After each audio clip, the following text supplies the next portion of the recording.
Ma'am, gaano katagal yung anong dahilan kung bakit gaano katagal para maging ganyan kaitim? Sir? Gaano katagal para ganyan maging itim? Kaya sabihin, nakailang beses magpa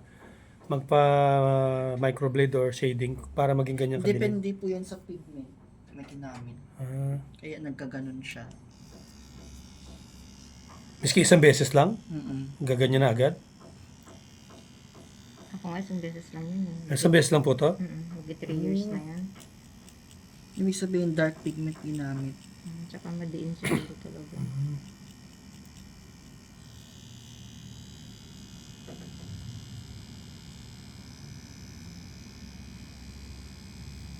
Di ba sir, second pass na to? Mm. Ito na yung last pass.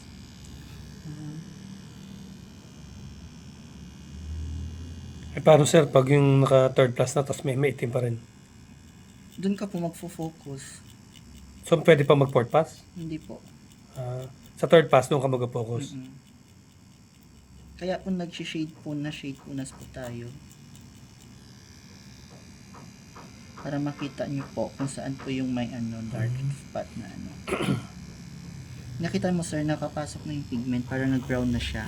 Ganun po.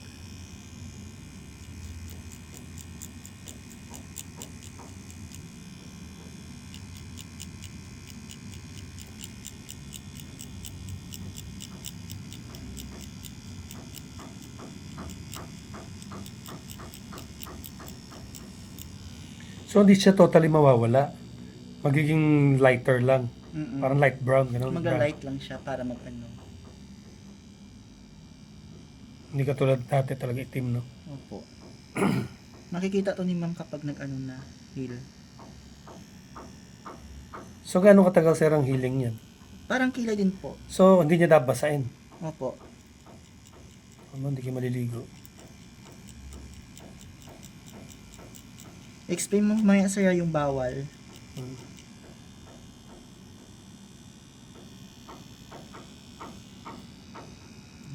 Okay na po. Yung pa sir sa dulo, yung ano. Yan o.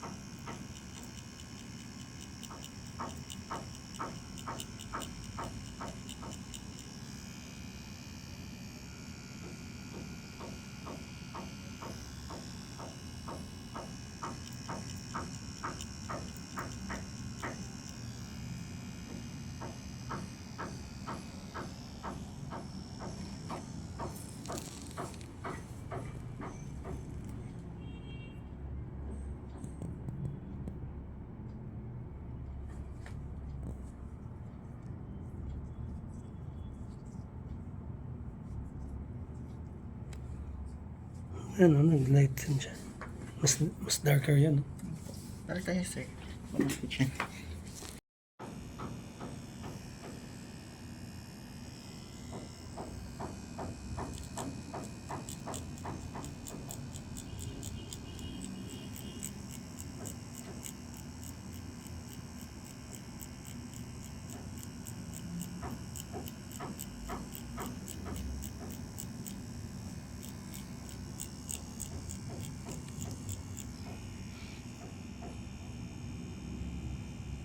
Mas dark pala dito sa kabila mo, ma'am.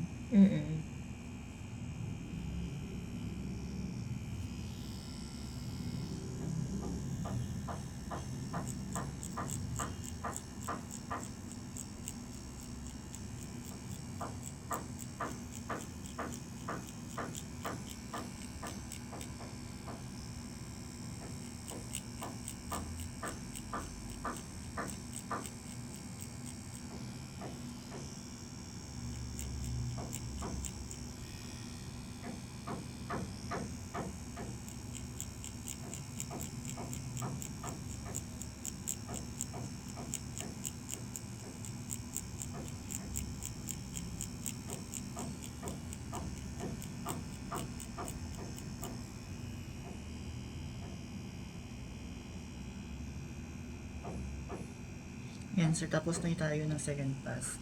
Ito na yung last. Balik ulit tayo dito.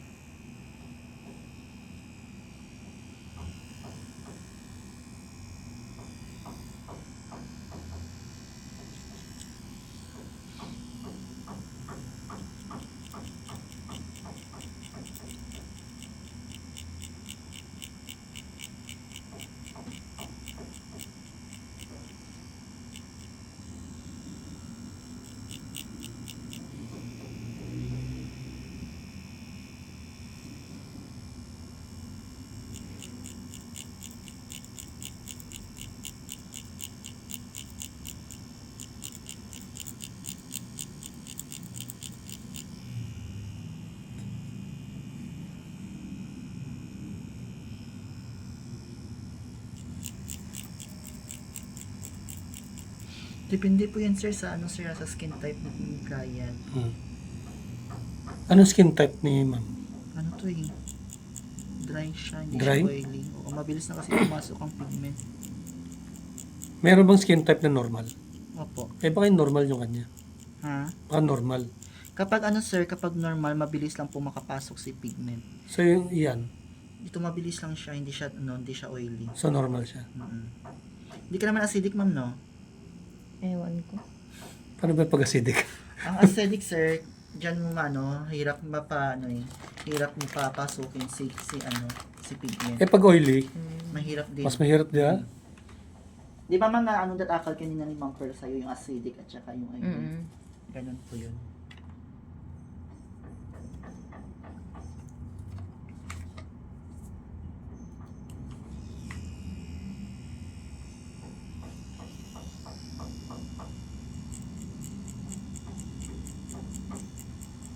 Pero pwede rin bang gamitin dyan ng ano sir? Yung yellow? Ano mas maganda? Yellow, orange? Orange ako sir.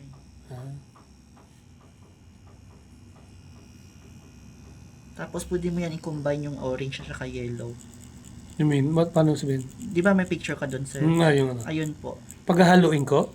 Opo, kapag di ba may example doon ng mga kilay na may color doon po. So, ibig sabihin, baba, yung combination, yung orange ko muna bago yellow. Pero hindi ko tatanggalin. Opo. Ayan. After nun, per na tayo.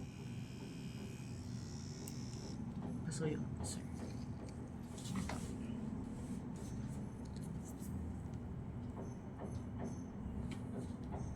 Gaganyanin?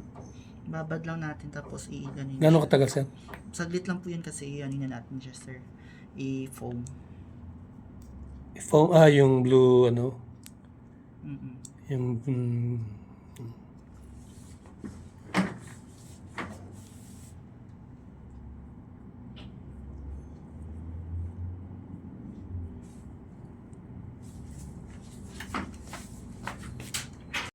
Diba? Yung sakit. Opo.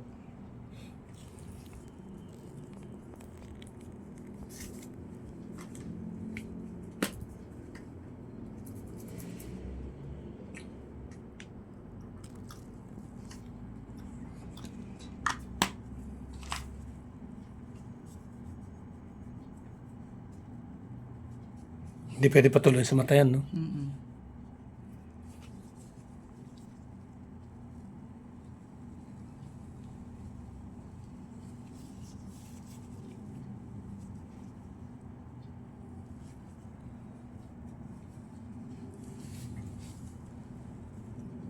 Yan, ma'am. Baka magsabi kayo nag-orange yung kilay nyo. Spark po yan ng kasi nilalabas na po yung yung pigment po. Yan po tanongin mo, sir, kapag nag-orange po, ibig sabihin, nilalabas niya po yung pigment na nakapasok. Di ba? Kasi. Siyempre kaya nag-orange kasi orange yung nilagay mo. Hindi, sir, kapag nag-orange siya, di ba? Yung sa kilay na. Oo, yung nilalabas niya po kayo siya. Kala mo kung ano, sir. Tapos ma'am, ang bawal po kayong kumain ng malalangsa, maanghang, at saka bawal basain. Yan po. Ilang araw, sir? 3 days. 3 days. Malalangsa. Ano yung mga isda, gano'n. Kumain na isda, tsaka fishball. Chicken Malas na ba fishball? Opo. Malas na. Tingnan niyo po sa salamin, ma'am. Sana salamin. Doon na po. Yung kanina mong kilay at saka ngayon. Pwede mo siya, sir, muna picturean, ma'am. Picturean po muna ni sir, ma'am. Sige. Mga ano pa yun, ma'am, mag-ano pa siya. Magda-lighten pa yan? Magla-lighten pa po, di ba? Magpapachi-pachi pa siya. Hindi na siya magda-dark. Thank you lang din. Yan siya.